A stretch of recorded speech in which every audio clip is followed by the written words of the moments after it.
Hey everybody, Crypto Mentor 99. How you doing? Well, you guessed it. I have XinFin All-Star Advisor, TradeFinex Extraordinaire, David Freuden. David, good to see you. Good to see you too, Crypto Mentor 99. So we talked about this briefly, even though we didn't record it like 2 or 3 weeks ago. And it was interesting because I thought about you the whole time we had the crypto or the XinFin meetup in Kansas City because everybody, Friday night for dinner and Saturday morning, everybody was asking Chris Neal about TradeFinex. It was unbelievable. That's a good thing. Look, TradeFinex is a pretty big game changer from two levels. One, as a construct. I mean, when you look at the size of a client, you don't build hospitals and bridges for under hundreds of millions of dollars. It's a proper long-term high-revenue client when you start talking about governments and infrastructure and infrastructure services, infrastructure owners. So being able to create crowdsourcing for funding is actually a really big deal. Maybe less so for countries like, that have AAA credit rating, which Right. there's only a few. Sydney's like one of the fifth richest cities in the world, but we still need to source financing. So to create a crowdsourcing platform to allow all entities with different credit ratings to be able to get finance is a huge deal. Yeah. And so that's on one point. And secondly, utilizing blockchain behind it to just remove so much cost and so many layers of complexity and middlemen and all those friction points is just it's an awesome marriage of solving two really big problems. Now, let me ask you this, and we did not talk about this in the pre-interview, but when you first invested or got aware of XinFin, were you drawn to it because of XinFin, or were you drawn to it because you saw the possibilities with TradeFinex? I was drawn to it because my understanding was really of hybrid blockchain.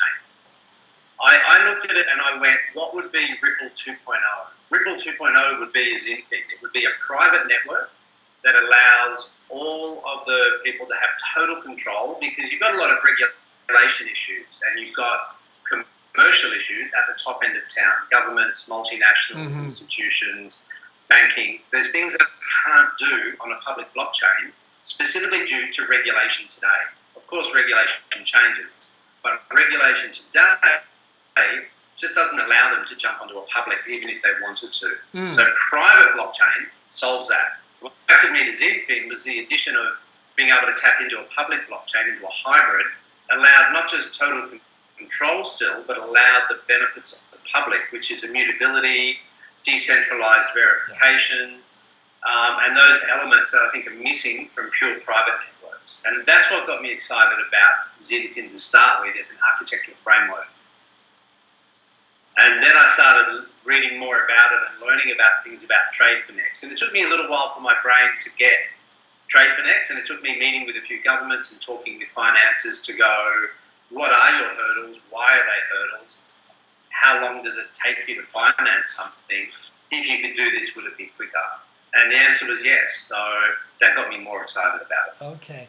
So I know we talked about this a little bit in the pre-interview the last time that we spoke, but we didn't record it because the Wi-Fi was kind of in and out. But you wouldn't say this about yourself, that you're the TradeFinex expert, but within the XinFin family, you're kind of the guy, though, for TradeFinex, aren't you, David, or no? Not even close. Joseph, his level of knowledge, and he's been representing XinFin at OnFit and working directly with partners at a level. You need to remember, I'm also external, not internal. Right. And whilst I have the access a lot of people externally, the depth of knowledge internally, because they also understand the technical aspects. And I'm not a, you know, I'm a business head, an entrepreneur, an investor. Right. I'm That's not a right. programmer. Yeah. You get people like Joseph and Atoll who understand ecosystem structure and understand what's needed to make things work from a commercial and a technical perspective. So I'm still a minnow, and I'm still constantly learning, and I'm looking at ways of constantly learning. You know, it's what I enjoy the learning curve. It's great. Yeah. So of course I have the paper that goes back. Graded my work. Yo, I need you to autograph this sometime, David. So this was obviously for some of you that haven't read it. David wrote this July the 11th, which seems like a year ago. It seems like forever, even though it was only last month. And have you gotten a lot of good feedback on it? Yeah, I have actually. I've gotten a lot of good feedback. It's been interesting feedback because I've been meeting with a couple of government players and other people that I normally do business with. And for them, it was the first time the penny dropped. And that was really good feedback, that I've been able to explain something simple enough that the penny dropped really quickly for people, and their level of questions are very, very different now. Wow. Instead of wondering what it is, it's more about more detailed questions of how does it flow, and, you know, just a better quality of question. So that's been probably the best feedback I've had from actual people involved in financing infrastructure as well as infrastructure owners. So if someone's watching this video for the first time and they're just they clicked on this link and they see me interviewing you and they see you, you know, giving answers, what would be the 101 version of, hey David, what's TradeFinex? TradeFinex is crowdsourcing finance for large infrastructure projects on a global level. That's probably the 101 version. When you add blockchain to it, 102, blockchain allows that to happen at significant cost reductions and friction reductions to what currently happens now. And I honestly don't know the answer to this. I mean, I ask questions that I'm selfish. I want it to benefit me. How or you're probably going to go, you don't know the answer to that. How does it? Why is it so significant as far as the cost reduction? Okay. If you look at how financing works now, at least when I look at things in Australia, when you look at financing a major infrastructure project, usually we'll have a publicly listed company or a very large high net worth company fronting all the financing. And there's a lot of middlemen and a lot of process to do things. Just a process, just to win a contract to do something, and then add a few zeros on it with a whole bunch of internal process from government approvals. When you build infrastructure, there's significant long-term legacy benefits, but it comes at a short-term pain of having to re-coordinate. For example, if you're building a bridge, how do we change traffic for 2 years whilst we build it? Yeah. Where will the on-flow off-road ramps be? How do we manage sentiment? And then you've got lots of management of where does the finance come from? How will it come? In how many tranches? There's a lot of moving parts involved in just the financial side of it, let alone the actual implementation of it. So TradeFinex helps crowdsource that. So now all around the world, people will be able to see a project that they didn't even know existed before.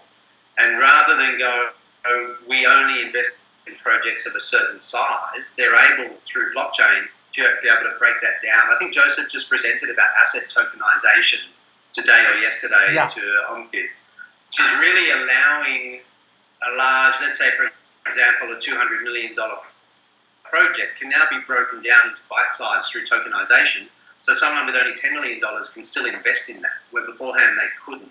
So it's accessing a wider market globally to invest rather than just the usual culprits that understand our culture, understand our legal system, understand what's involved to invest in a specific country because they've done it before. So it's just giving you a wider market, and that means more competition, which means you can be more competitive on the payment terms and what it costs. And that means there's also less layers of intermediaries that add time, friction, and cost to the process. Okay. That's a really long answer. No, that's awesome. So I'm just thinking out loud. So this paper that came out, it seems like a year ago, but it was only July the 11th. Is there something that maybe is brewing inside of you since you've written this that maybe you want the viewers to get to know or share with them?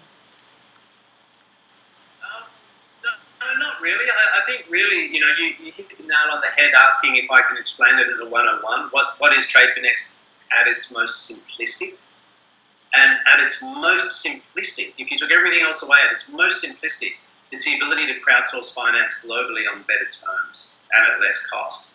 That's at the most simplistic. Blockchain adds so much to that. But that's really the 25 word or less. Oh, cool, I get that. So now let's take the conversation to the next level. A lot of blockchains don't get to explain that very well. Yeah. So it's great. Trade answers that.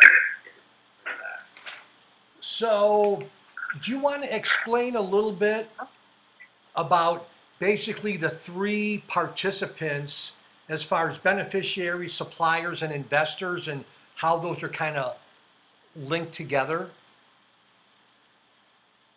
So usually, I suppose a lot of people are used to two-sided markets. If you've shopped on Amazon or eBay, you've got a buyer and a seller and a platform to manage. The benefit of what XinFin has done with TradeFinex is they've allowed the ability of three players and even more. And that allows you to also track expenditure. So when you've got a beneficiary and a financer, two-sided market, need to build a bridge, need to build a hospital, need finance. Two-sided market comes together. But by adding the benefit of the suppliers in there, it means you can also track all the payments outgoing. So it's no longer a mechanism just for financing. We can also have total transparency over expenditure.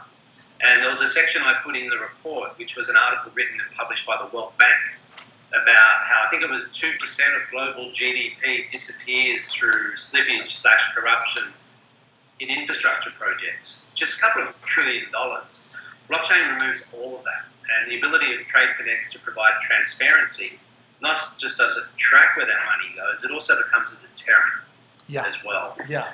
So having that supply, the ability to pay outgoing funds to a supplier and have that tracked inside the TradeFinex platform is hugely valuable. Yeah, actually on page 5, near the bottom, it says, the World Bank website found that using cryptocurrencies, I actually highlighted this in yellow. I was going to ask you about it. The World Bank website found that using cryptocurrencies and blockchain for tracking infrastructure projects would save up to $2 trillion annually, or the 2%. That's crazy, of GDP, global GDP. It's great to think that goes disappearing. You're there going, that's a huge chunk of change. I mean, it's a lot of money.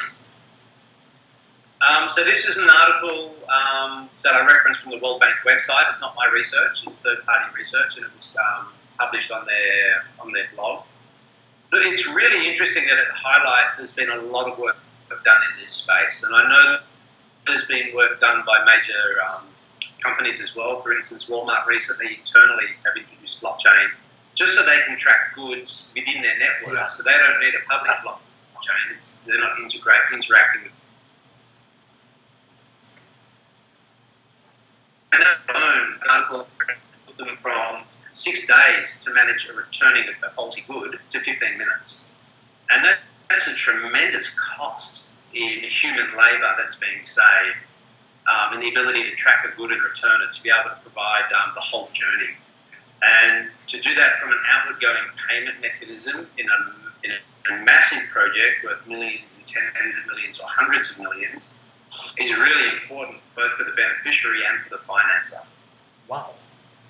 I'm just thinking this, and I don't know how to formulate the question maybe the way I want to, but I could see where I'm getting more understanding as you're talking, and I could see, and this is kind of a joke, but it's serious, I could see where some people wouldn't like TradeFinex for that reason, because they're the ones, making the money, and whether it's legal or illegal, because somebody's got to get cut out a little bit, right? I mean, yeah. Look, you're right. There will definitely be, if you can stop the spillage and Yeah. stop the money getting, the slip of money, of course some people will benefit from that. Yeah. Will not be fans, but that's one of the benefits of blockchain is you remove that. You create transparency, shining a light on things, and providing transparency, especially within government and major projects. It's a huge deal. It's a huge deal. They're not going to be happy, but if we can help facilitate more projects being built and facilitate more finance, then it's a win-win-win for all parties. yeah, maybe this is not the best example, and maybe some of this won't translate because we're in different parts of the world, but I grew up in Chicago, Illinois, and kind of more in the 60s and the 70s, you would see a lot of not so good news reports how a lot of the politicians, would like be taking money, and then they would get found out, and then they would get thrown in jail. And I'm not drawing 100% obviously correlation with TradeFinex, but I mean, again, $2 trillion annually, like I can't even wrap my brain around that, to be honest with you. Yeah, it's pretty crazy. They're crazy numbers. And what's even better is that's not the function of TradeFinex. It's just a side benefit. Yes, yeah. The function is to really start helping build infrastructure globally, especially critical infrastructure. Some people think it's a road here, but for a lot of people, it's building fresh water supplies or sewerage systems. It's not this sex part of infrastructure that some rich guy's going to donate money to build, like a library or a hospital. Yeah. Which is a great way for a society to fund its infrastructure, is to hope some high net worth individual will donate their money to build something. This is critical infrastructure globally that needs to be built for the benefit of society and economies and communities. So it's the ability to help remove a little bit of graft along the way, $2 trillion of graft, is just an additional benefit to to the problem it's solving. Yeah. Interesting article that they wrote. Maybe you don't want to give away any David Freuden trade secrets, but I remember when I was younger and I was like a salesman, right? And I still think like a salesman. And, I would go in and, I would go into a company and, maybe talk with the receptionist, and then she would give me the purchasing manager's name, or, or sometimes someone would contact our company and I would have a name and a phone number to follow up with. How in the world does a guy like you get connected with like governments? Like how does that happen? Like, have you found where people are more searching you out?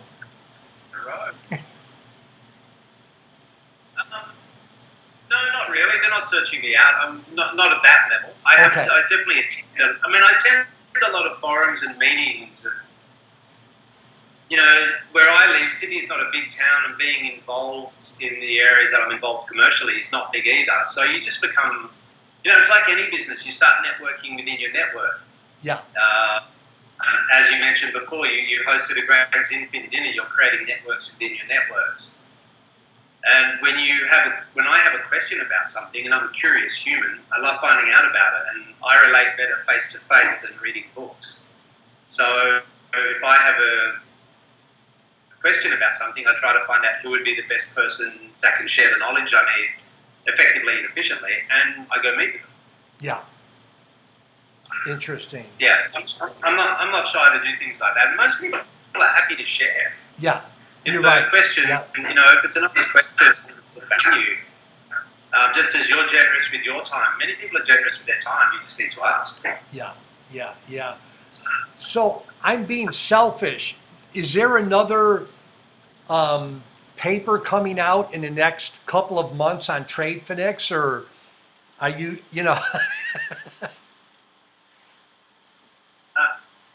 I think what's more, I think the more important question, which you probably would prefer to ask, but you're being polite, is are there any announcements coming out about TradeFinex? Yeah, thought so.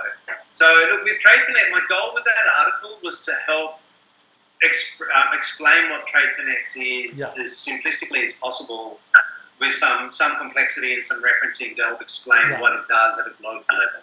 Hopefully I've achieved that. Being able to do this video with you is really helpful because I get to address questions that you have that I think a lot of people will have as well. Right.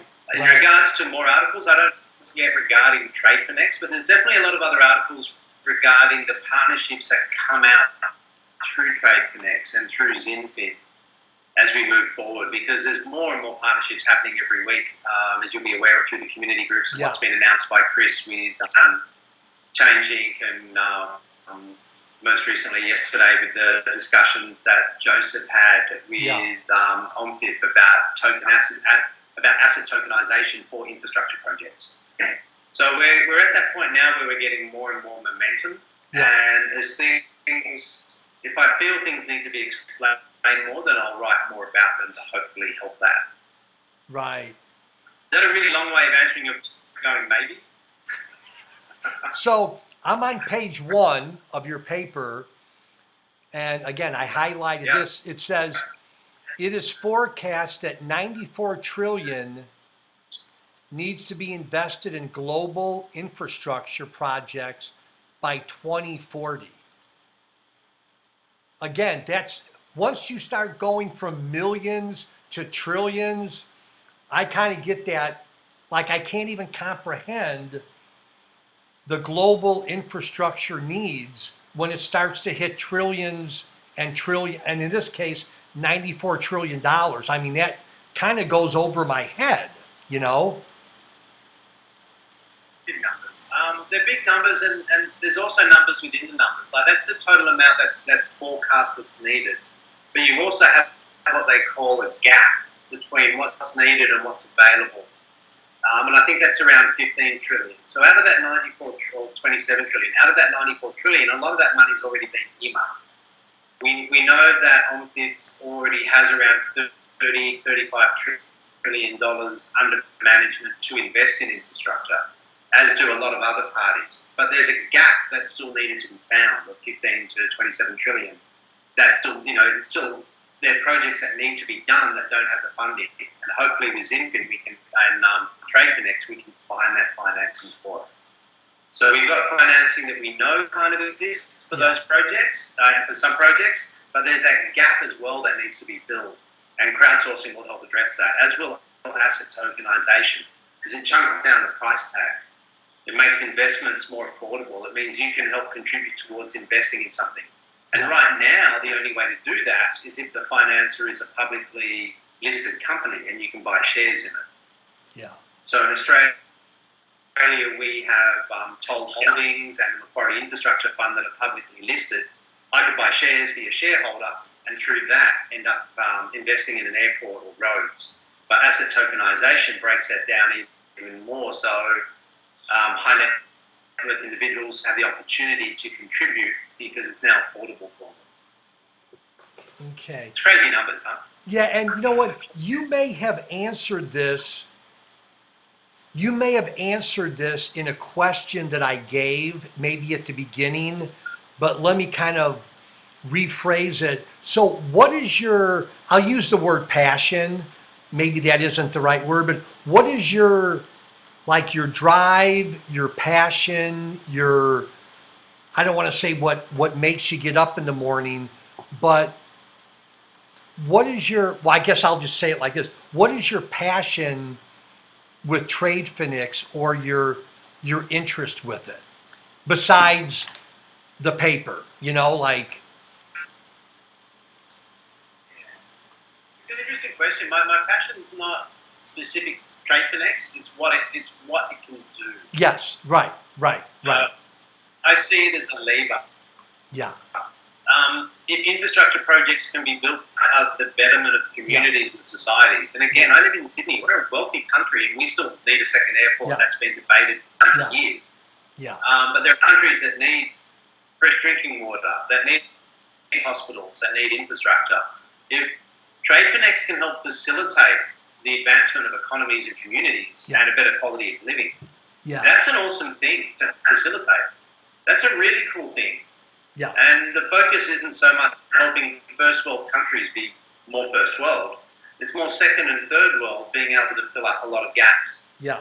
That's and good. have a Yeah. better quality of life. Yeah, I've never told you this, but when you talk, it really opens my mind to my little ideas, and you're like, no, it's not like this, it's like this. And I'm like, oh, yeah, okay. So, really, right, and I guess I'm just going to state this. So, it's not really TradeFinex, it's what it can do to impact the world. Not that you said it exactly like that, but kind of, a little bit, right? Yeah, pretty much. There was that massive, it was a movement years ago here about think global but act local. And it's the same thing. It's like if your backyard needs something done, how can you do it if it's not affordable? Well, TradeFinex allows global access to money to help do something locally within people's communities. So, be they in India, Sri Lanka, Germany, wherever, if there are projects that are needed to be done that will have a significant impact on the quality of people's living. I'm a massive fan and supporter of education. I think education is a huge driver for the world. Yeah. And if it can help facilitate building of infrastructure to create education or other critical infrastructure needs from fresh drinking water and health, they're great enablers to be able to help facilitate that happening. That's more what gets me. TradeFinex is the only tool I've seen out there that can help enable this at the moment. And that's one of the reasons I'm a massive fan.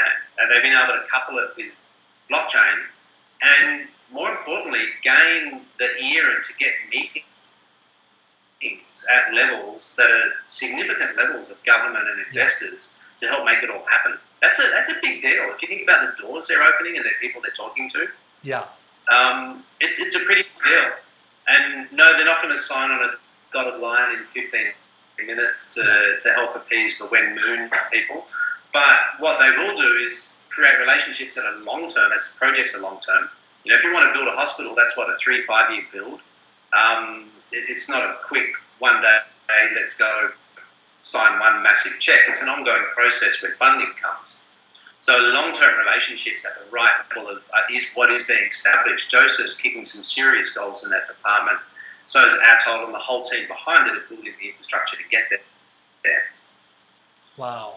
So it's a big swing. I like what XinFin is doing. A really big swing. Wow.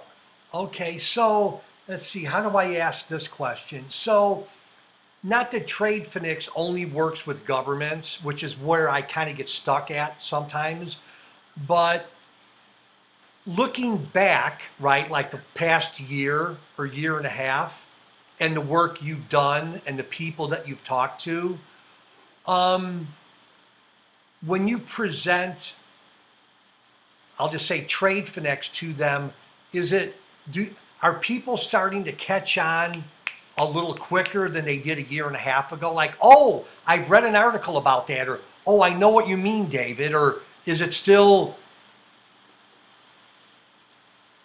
There's two types of people. There are those that I've already met and spoke with, and there are those I'm meeting for the first time.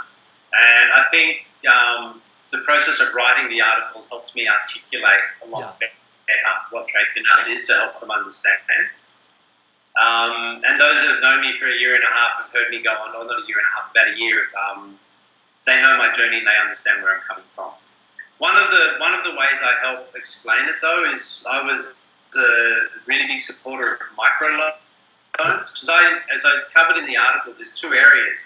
One is government and infrastructure, which is the top end of town, but it's also helping at the other end of town, which is small business and small enterprise, which is the area taking on microloans. And microloans is a fabulous thing. For those that aren't familiar with it, it's people that need loans that could even be $200 to $500 to $1,000 to literally lift them out of poverty and give them the resources. Because the biggest challenge with all business everywhere is cash flow. I want to plant some crops to be able to sell some food so that I can make some money, but I need the money first to pay for the seeds, to pay rent for the land, to hire the labour, to be able to afford the water so I can grow the crops to then sell it. That's how banking all started. Microloans helps provide that finance. TradeFinex is another mechanism to do that, because right now microloans they're not monopolistic, but they're one enterprise or two enterprise that's actually lending to an infrastructure. TradeFinex opens that up altogether and goes, well, we don't have to go through this one enterprise. I can now put my situation on TradeFinex and crowdsource it, which means there may be farmers or tailors or a school that's needing computer networks in 15 other countries I can talk to because I've seen their projects and ask them, how did they do it? Was this the best way? And as an investor, if I'm helping a microloan in one country for, say, computers in a school, well, then I may have the opportunity to do that through 5 different countries and 5 different projects. So TradeFinex really does enable at both ends of town. It's obviously, sexy at the top end of town because the amount of money and the impact infrastructure has is significant. But for the person getting a microloan, that's significant. For the food on the plate, it literally gives them and their family, that's significant. For the impact it has on that local community or the village, that's really significant. So being able to facilitate both ends with the same platform, it's just awesome. In fact, I appreciate you saying that because, again, one of the weaknesses I have, and I'm just going to admit it, when I think of TradeFinex, I think of governments, but you're right. I forgot to bring up the microloans that, for me, that kind of hits close to my heart as far as like what you just said, people that, for whatever reason, not that they have a cash flow problem, but there's an opportunity of just helping with small or relatively small sums of money to really make an impact in an area, to a family, to a group. And I got to remember that microloans is tied in with that too. And it's a big thing. It's not that we're making the loans, but the TradeFinex is a platform that helps facilitate it. And that's and it provides, especially in countries where transparency, and you talk about money, layers of friction and very expensive processes. They're expensive. I mean, there's a lot of the poor countries that get hit up by companies like TransferWise and MoneyGram that charge a huge amount. Just if you want to send $100, they can take $7 or $15 out of that. Using a TradeFinex platform to do loans removes a lot of those costs and those burdens. So it's pretty cool that it answers both of those. And I'm sure you've done, and you contributed to charities that actually help things like microloans. I remember buying people with goats, that would donate a goat to a poor country. There's lots of things that we can do, but they're all charity facing. And I think there's an opportunity to make them more commercial facing. And help.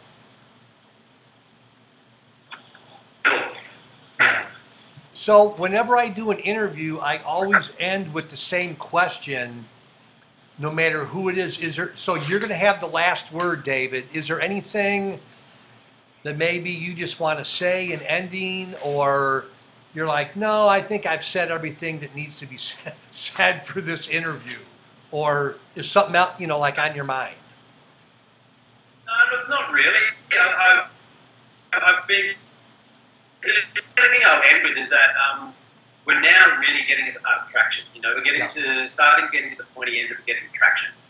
And if we compare the blockchain journeys with normal startups and businesses, it could take them 4 or 5 years to get to where XinFin has done. Because time morphs. As you said, that article felt like a year ago. It almost does for me as well, writing it. Time does morph in crypto land, and always take longer than smaller decisions with smaller money. You will take longer to buy a house and a car than you will to buy a shirt. It's just normal.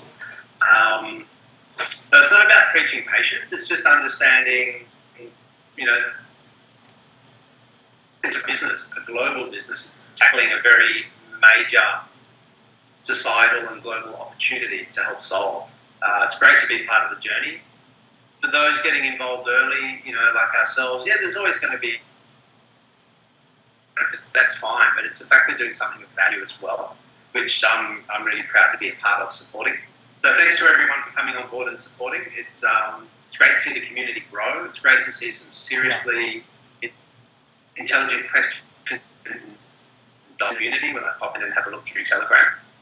And one day, if I make it to the States again, I look forward to crashing a XinFin dinner, lunch, forum, barbecue, cruise ship, whatever it is that happens next.